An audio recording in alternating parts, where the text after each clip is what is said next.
नमस्कार पुणे एक गुरुत्वपूर्ण अपडेट सहित आपण मानक स्वागत। राज्य रे दीर्घ वर्ष धरी प्राथमिक विद्यालय मानकरे कार्यरत शिक्षक शिक्षयित्री मानकर पदोन्नति प्रक्रिया स्थगित होई रहिछि। ए संबंध रे आपण माने समस्ते जानନ୍ତି, जहा फल रे एक प्रकार प्रशासनिक ताणुता आसी जाइछि कहिले अत्युक्ति हेबो नाही। हजार हजार विद्यालय मानकरे प्रधान शिक्षक पदवी फांका पड़िछि, ग्रेजुएट टीचर पदवी फांका पड़ी। राज्य सरकार जो केडर रिस्ट्रक्चर करथिले तार सुफल ना शिक्षक शिक्षयित्री को मिली ना छात्र छात्री मान को मिली बा शिक्षा विभाग को मिली।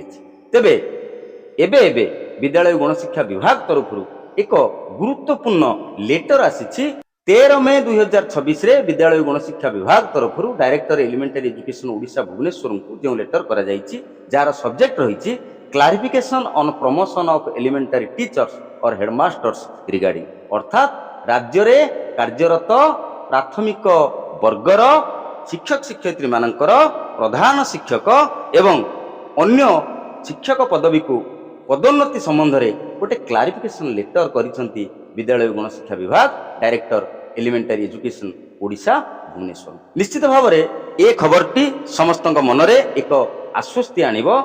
दीर्घ दिन धरी जो शिक्षक शिक्षयित्री माने पदोन्नति वंचित अछंती, पदोन्नति को अपेक्षा करी रहिसंती, सेमानक पई एटा गोटे खुशी खबर निश्चित। किंतु ए क्लारिफिकेशन ले जो पदोन्नतिर कथा कहा जाइछि, पदोन्नति जेउ कारणरू अटकी की रहिछि आपण माने समस्त जानंती। मान्यवर सर्वोच्च न्यायालय एवं मान्यवर उच्च न्यायालय रे विभिन्न केस पेंडिंग रहिछि regarding promotion of elementary cadre teachers. तो ए सबु को दृष्टि रखी राज्य सरकार एक निष्पत्ति नहीं जे राज्य रे कार्यरत शिक्षक शिक्षयित्री मानन को पदोन्नति दिया जिवो, किंतु से पदोन्नति शर्तमूलक बा एड बा अस्थायी भाव रे से पदोन्नति प्रदान करा जिवो। तबे लेटर रे कोन अछि केउ शर्त रे राज्य सरकार एलिमेंटरी केडर टीचर मानन को पदोन्नति दवा पई क्लारिफिकेशन लेटर करिसंती। केवल क्लारिफिकेशन लेटर जे करा जायछि से कथा नुहे, director elementary education Odisha Bhubaneswar मध्य ए लेटर टिकु राज्यर समस्त जिला शिक्षाधिकारी माननकु मेमो मध्य ऑलरेडी करि दी सारिचंती एवं टीचर मानकर हेडमास्टर मानकर ग्रेडेशन लिस्ट प्रस्तुत करिया पई मध्य निर्देशनामा जारी करिसंती।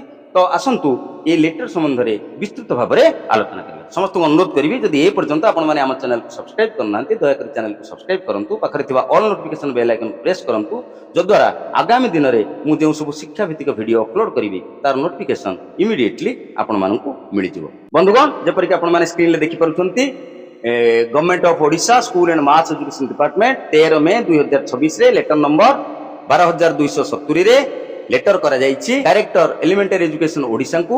सब्जेक्ट रहिछि clarification on promotion of elementary teachers और हेडमास्टर्स रिगार्डिंग। ए लेटर रे कहा जाइछि जे सरकारनकर दृष्टिगोचर होइछि बहु संख्यक प्राथमिक शिक्षक प्रधान शिक्षक एवं सेमानक संघर प्रतिनिधि माने पदोन्नति पाई सेमानक मामला विचार को निया जाउ नथिबा नै विभिन्न फोरम रे क्रमागत भाव रे अभियोग उपस्थापन करूछन्ति। जेहेतु दीर्घ वर्ष धरी एलिमेंटरी केडर टीचर मानकर प्रमोशन न्यायालयर नालिफिता मध्य रे बंधा होइकी रहिछि, राज्य सरकार तरफरु ए नै कोनोसी पदक्षेप ग्रहण करा जाई पारु नाही। हजार हजार संख्यक शिक्षक पदोन्नति को चाहि चाहि अवसर ग्रहण करूछन्ति। सबुठ बड़ कथा राज्य सरकार जो केडर रिस्ट्रक्चर कले जे पदोन्नति माध्यम रे प्राथमिक विद्यालयर शिक्षक शिक्षयित्री माने अधिक ग्रेड पे हार रे दरमा पाई परिबे तार सुफल मध्य केही पाई पारु नाहंती। से दृष्टि विभिन्न शिक्षक संघर कर्मकर्ता माने राज्य सरकार निकट में विभिन्न समय रे दाबी उपस्थापन करि आसुचंती जे प्राथमिक शिक्षक मानकर पदोन्नति को त्वरित करा जाउ, त्वरान्वित करा जाउ। तबे मान्यवर सर्वोच्च न्यायालय बा सुप्रीम कोर्ट रो सिविल अपील संख्या 1385 बाई 2025 1/9/2025 आपण माने समस्ते ए जजमेंट संबंध रे अवगत रहिचंती। समग्र देश रे जेउ जजमेंट टी चहल सृष्टि करिछि, समग्र भारत वर्ष रे कार्यरत लक्ष लक्ष शिक्षक मानकर जीवन और जीविका को नहीं जो प्रश्नवाची सृष्टि होइछि से केस रो कथा मध्य ए क्लारिफिकेशन लेटर कह जाइछि।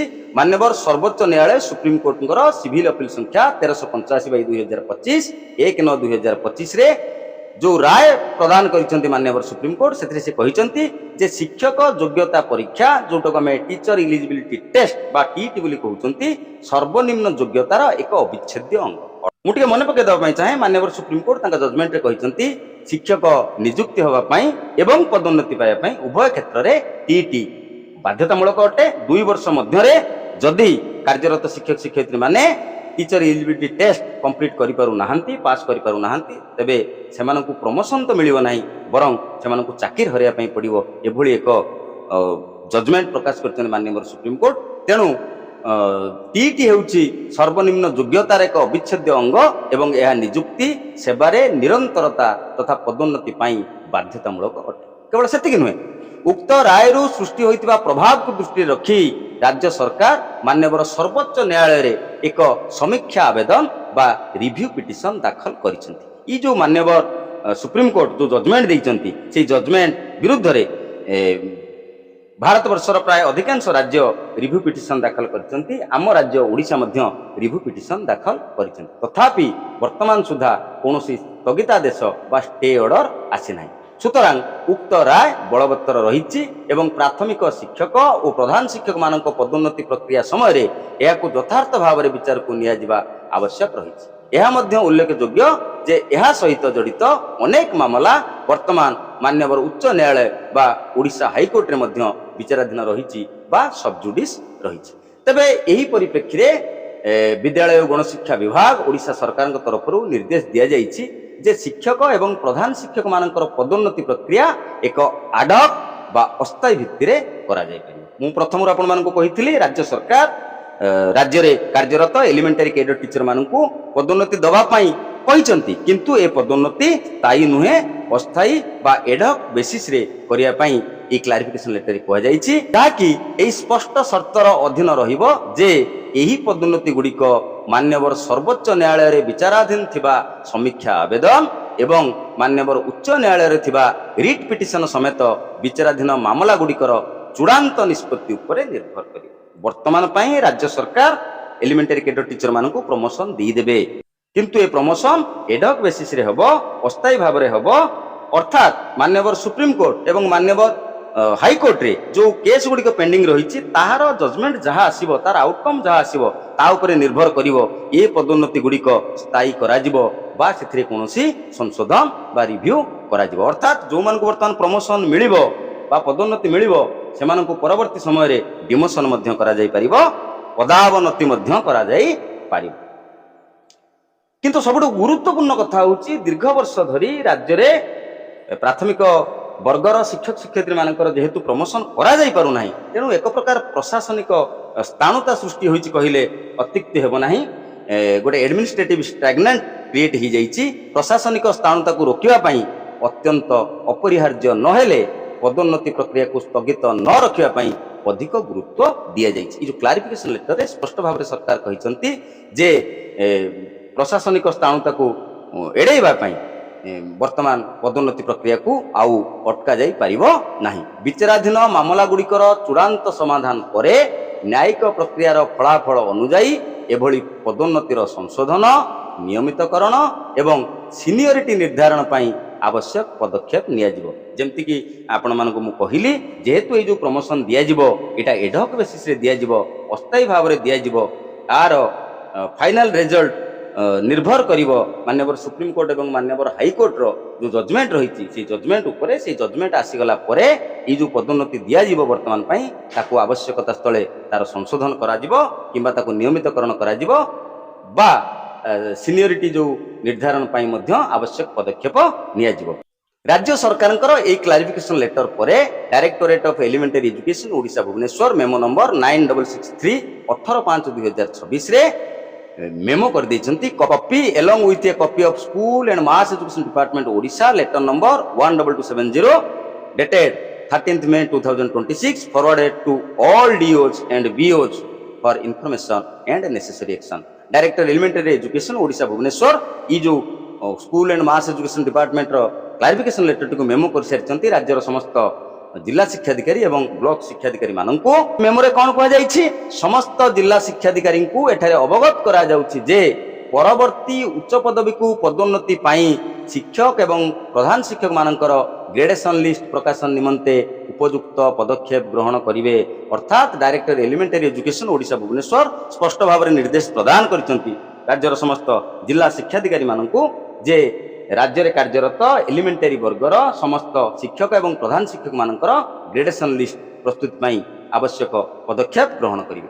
शिक्षक एवं प्रधान शिक्षक मानकर पदोन्नति प्रक्रिया एडहॉक भित्तिरे करा जाई परिबो, जहाँकि एही स्पष्ट शर्तर अधीन रहिबो जे एही पदोन्नति गुड़िक मान्यवर सर्वोच्च न्यायालय रे थिबा समीक्षा आवेदन एवं मान्यवर उच्च न्यायालय रे थिबा रिट पिटिशन समेत विचाराधीन मामला गुड़िकर चूड़ांत फलाफल उपरे निर्भर करिबो। मु जो कथा प्रथम रु कहूची ए लेटर रे कह जाईची एडहॉक बेसिस रे बा अस्थायी भाव रे बा शर्तमूलक भाव रे राज्य सरकार वर्तमान राज्य में कार्यरत प्राथमिक वर्गर शिक्षक शिक्षयित्री मानू पदोन्नति देवाई प्रधान शिक्षक मानू पदोन्नति देवाई क्लारिफिकेशन लेटर प्रदान करिसेंती। तदनुसायी जिला शिक्षाधिकारी माने एबे प्रधान शिक्षक एवं सहकारी शिक्षक शिक्षयित्री मानकर ग्रेडेशन लिस्ट प्रस्तुत आवश्यक पदक्षेप नेबे।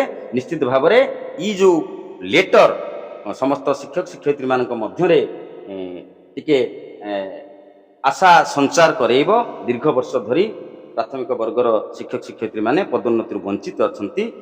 कोर्टर केस पाई पदोन्नति कोर्टर केस पाई पदोन्नति ही पारु नाही। केवल कोर्टर केस पाई मु कहिबी नाही, राज्य सरकार मध्य प्राथमिक वर्गर शिक्षक शिक्षयित्री मानक पदोन्नति क्षेत्र में विगत दिन मानकरे जो भली भाव में पदक्षेप ग्रहण करने कथा ताहा ग्रहण करी नाहंती। आपण मानकर मने थिबो जेतेबेले सुप्रीम कोर्ट को जजमेंट आसी नथिला किंतु राज्य हाईकोर्ट रे केस विचाराधीन थिला, सेतेबेले हाईकोर्ट एक जजमेंट देइथिले जे कंडीशनल प्रमोशन दिया जाऊ, जो माने प्रमोशन पाइछंती सेमान को 3 वर्ष समय दिया जाऊ ओटीटी पास करिया पई, किंतु राज्य सरकार ई जजमेंट को ग्रहण करि नथिले। ताकू रिव्यू पिटिशन मध्य मान्यवर हाईकोर्ट रे देइथिले, ताकू लार्जर बेंच को नैथिले, जोथि पई प्रमोशन प्रक्रिया बहुत विलंबित अद्यावधि ही चलीछि। इतिमध्य मान्यवर सुप्रीम कोर्ट टीटी रिलेटेड जजमेंट मध्य आसी सारी से जहाँ भी हो ये संबंध में राज्य सरकार विद्यालय गणशिक्षा विभाग तथा निर्देशक प्राथमिक शिक्षा ओडिशा भुवनेश्वर तरफ जहाँ भी अपडेट आसो मु निश्चित भाव में आपण मानू यही चैनल माध्यम अवगत करेबी। समस्त अनुरोध करी जदि ए पर्यंत आपण माने हम चैनल को सब्सक्राइब करना दयाकोरी चैनल को सब्सक्राइब करूँ, पाखे ऑल नोटिफिकेशन बेल आइकन को प्रेस करूँ, जो द्वारा आगामी दिन में मुझे जो सब शिक्षा भित्तिक वीडियो अपलोड करी तार नोटिफिकेशन इमिडिएटली आपण मानू मिल जाए। आशा करुच्ची वीडियोटी निश्चित भाव में आपण मानी उपयोगी होइथिबो। हृदय गोटे लाइक करेंगे। ए संबंध में आपन मन में जदि किसी भी प्रश्न रही जाए कमेंट बॉक्स में कमेंट करूँ, मुझे यथासंभव चेष्टा करी आपण मानक समस्त प्रश्नर उत्तर रखा। बर्तमान ये रहा। धन्यवाद, नमस्कार।